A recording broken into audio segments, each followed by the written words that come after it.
IHI Books presents Bertin's River Part 2, a novel by Jan Gary Cantav. Background music by Fula, featuring my late friend Tito, composer, singer, and guitarist.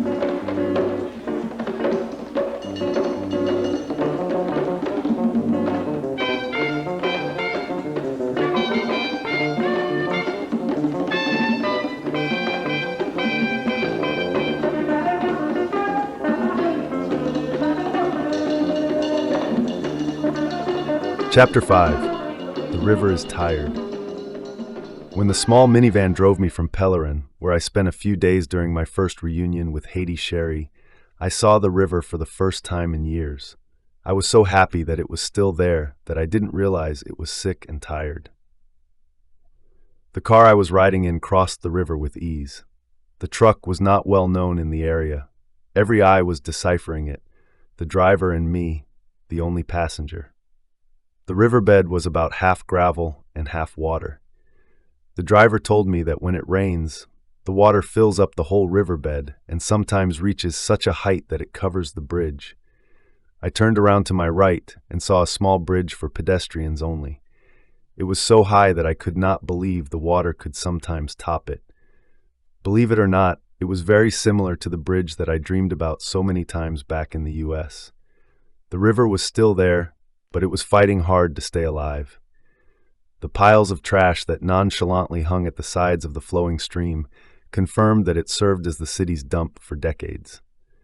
Mayors after mayors promised to clean the river during their campaigns for office. Some have tried to do something about it. Some did not even recall making such promises.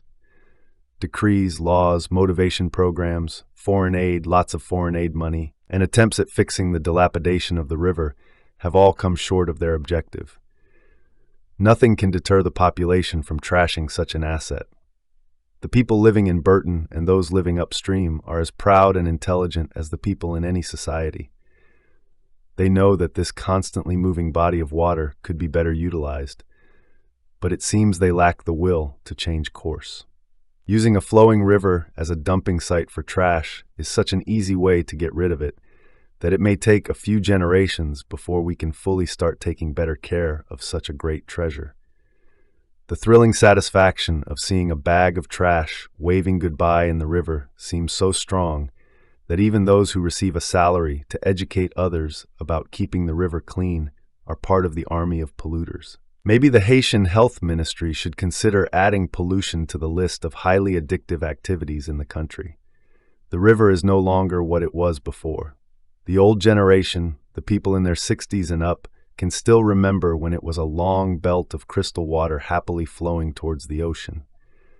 Only a few show interest when sharing those souvenirs with the youngsters.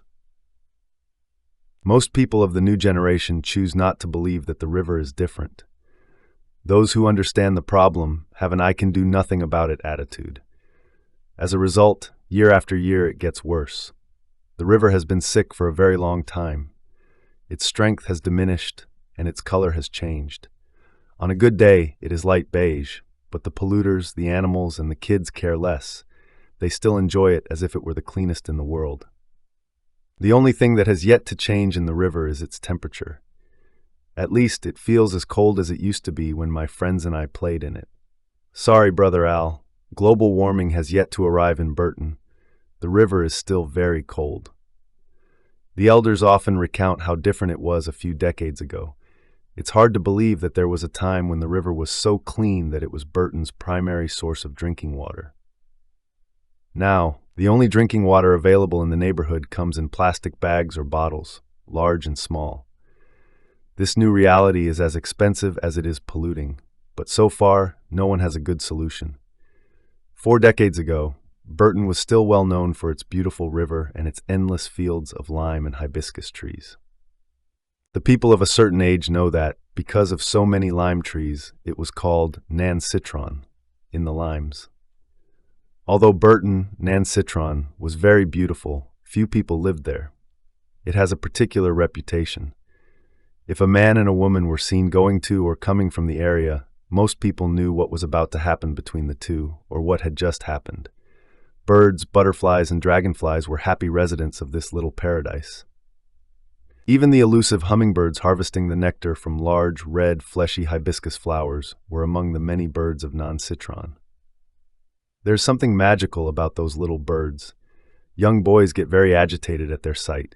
We used to throw rocks at those fast-flying, zigzagging, small, busy, beesy birds trying to catch one. According to Haitian legends, hummingbird powder has the magical power to make any young girl madly fall in love with whoever sprays the powder on her. A young man possessing this powerful powder can conquer any girl's heart that his heart desires. When we were growing up, all the boys my age knew about the supernatural powers attributed to this little, innocent bird. Did the girls have such knowledge? I would never know. Girls are, by nature, very secretive. Even if they knew, they would never admit it. Were those tiny birds really magic? Of course not, but it is very likely that not just kids held those beliefs. As you may know, the Haitian name for hummingbirds is Awanga Neges, witchcraft black girl, literal translation. I am almost sure that adults coined that term, not children. At the city's entrance, a small iconic bridge joins the land on each side of the river, a bridge for pedestrians only. Even bikes and motorcycles are prohibited. Cars, trucks, motorcycles, and the one-of-the-kind wooden wheelbarrow must go through the water. Every crossing is different and comes with its own set of challenges. Sometimes the water level is too high, sometimes the current is too strong, sometimes the ground is too slippery. The river is very moody. One is never sure what to expect except that it is always cold. Sometimes more, sometimes less. But it is never warm despite the ambient air temperature that is very hot except for a few months during wintertime. No wonder it is called Rivière Froide, cold river. Different segments of this vast body of water have other names. The part that passes by Bertin is affectionately called La Rivière Bertin, Bertin's River. Rivière Froide is one of Haiti's big bodies of water that made it on the map. Its source bursts out of the ground in Kenskoff, an elevated part of the country where temperatures are sometimes relatively low in contrast to most parts of the country where it is hot most of the time. It traverses Bertin on its outskirts. Like an uninvited guest breaking into a party, it quickly rushes in and out of the city. Despite its short connection with Bertin, the river has quickly become one of the city's biggest attraction centers, since the impoverished town has few significant structures, if at all.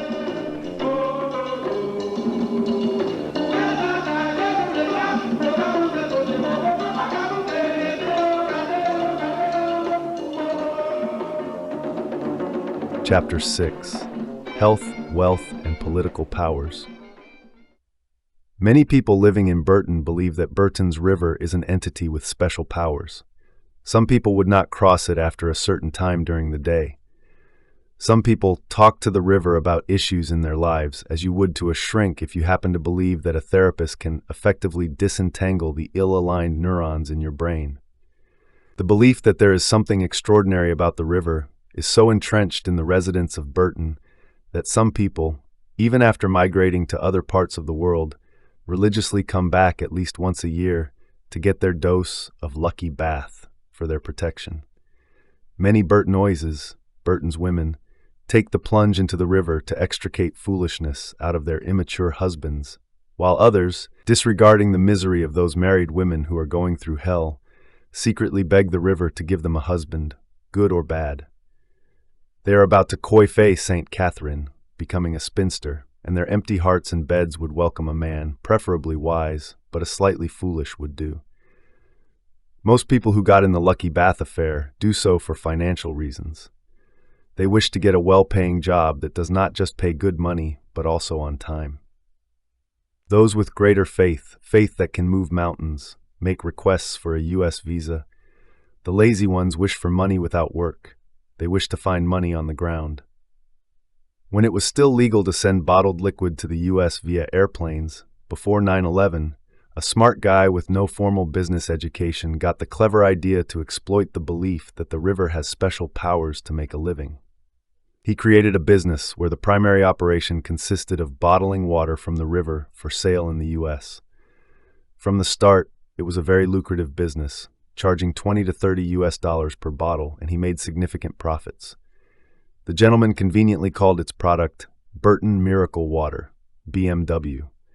According to many satisfied customers, this bottled water, when used as prescribed, provides jobs to people who would never qualify for those positions, protection against diseases of all kinds, and many more benefits, including the ability to afford nice BMWs without good credit or a large sum of money in the bank. According to hearsay, Bertin's Miracle Water, BMW, was particularly effective at improving memory. It was a good supplement for children in grade schools who had difficulty memorizing multiplication tables and other nuisances of the kind. The more the consumers experimented with the water, the more attributes were assigned. It did not take long for BMW to rise to the level of a natural panacea. Intractable migraines were no longer so intractable, and chronic constipation found their match. It makes sense that drinking unsanitary water causes diarrhea and therefore works against constipation. But some reported that it also cures diarrhea. That, if it can be verified, must be an absolute miracle. When it comes to stomach problems like ulcers and indigestion, a sip of that water was believed to be at least 10 times more potent than any medicine one can buy from a pharmacy. Satisfied customers shared their testimonies with others. As a result, even people of other ethnicities living in the U.S. started to seek the benefits of this miracle water. It is reported by mouth radio that 1 week before Gudu Gudu, the terrible monster earthquake that ravaged Haiti in 2010, the river tried to warn the people. It was singing a tune different from its usual disorganized, swishy grind against the trash and the rocks. It was less noisy, even gloomy. Its tune was darker. The week preceding the earthquake, the domestic animals were unusually agitated and mostly stayed away from the water, as reported by mouth radio. We humans had no clue about the looming disaster. We were busy living our lives. We were busy building or repairing our houses that would soon come down and rumble. We were busy kicking out renters who were unable to renew their leases, rendering them homeless to be later homeless too. We were clueless. We are still clueless. The power of Bertin's River even extended to the world of politics. Rumor has it that politicians running for public offices in or near Bertin must pay respect to the river by taking a dip in it a few days before they announce their candidacy. Otherwise, their chance of winning the election would be as slim as that of a third-party candidate in America to win the White House. In the same way that, in the U.S., a trip to states like New Hampshire and Iowa usually signals that a person with political ambitions is about to run for president of the country. If a prominent personage is caught bathing in the rather unsanitary and cold water of Bertin's River, it is usually and often accurately reported as a strong signal that the person intends to run for office.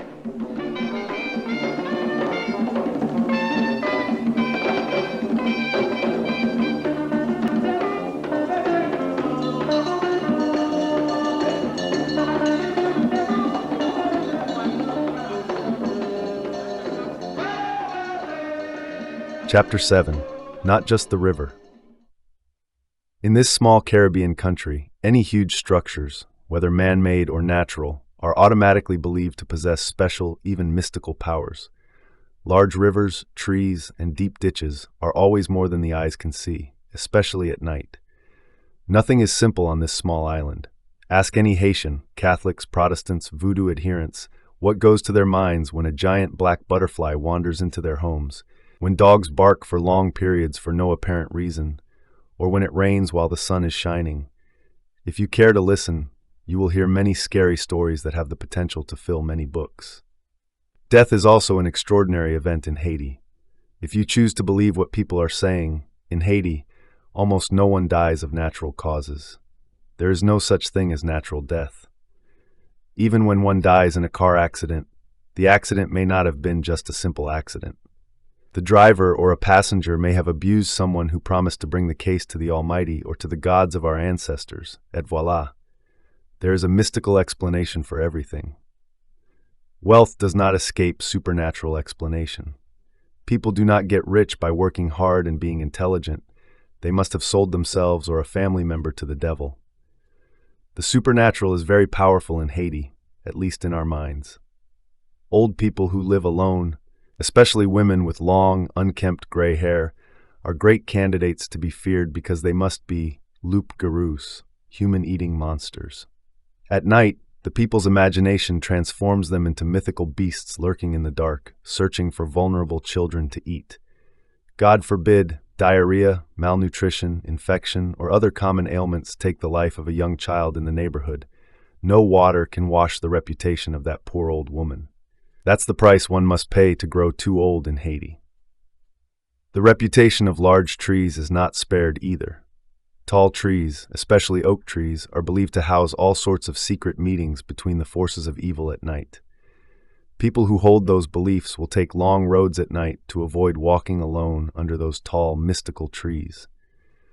After midnight, their branches are transformed into beasts that can trap and kill unprotected people who venture near enough. With this mindset, it is unsurprising that large bodies of water flowing in perpetuity for generations are ingredients for our wild imagination.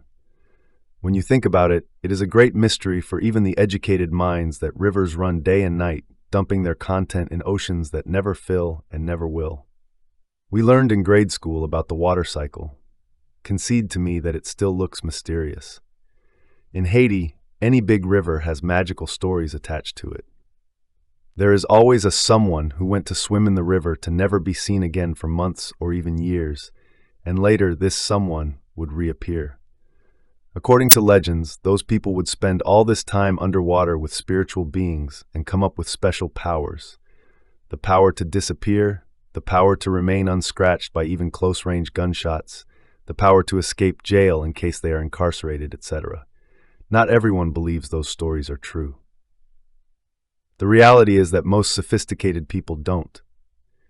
They have more rational explanations for the disappearances and reappearances from the city. Suppose it's a young lady who has gone missing and reappeared. In that case, the second most common hypothesis by the skeptics is that she followed a handsome young man to another habitation and returned home after the affair could no longer work. The most popular explanation for the vanishing of young girls is also related to men, but with a different twist. When a young girl suddenly vanishes from the city, some will bet their lives that the girl is cleverly sent away by the family to hide an accidental pregnancy. It is such a stain on the family's reputation that sending the girl into exile appears to be the mildest solution. Those unwise girls return about a year after the proper eviction of the evidence. If a man disappears and reappears, he is usually suspected of leaving no trace because of debts or running away from the law. Likely, the vanishing gentleman was simply caught helping a husband fulfill his matrimonial duty. This crime, in many instances, constitutes a sure case of death sentence and immediate execution by machete or whatever weapon is available. Haitian rivers are well known for swallowing people alive and spitting them out.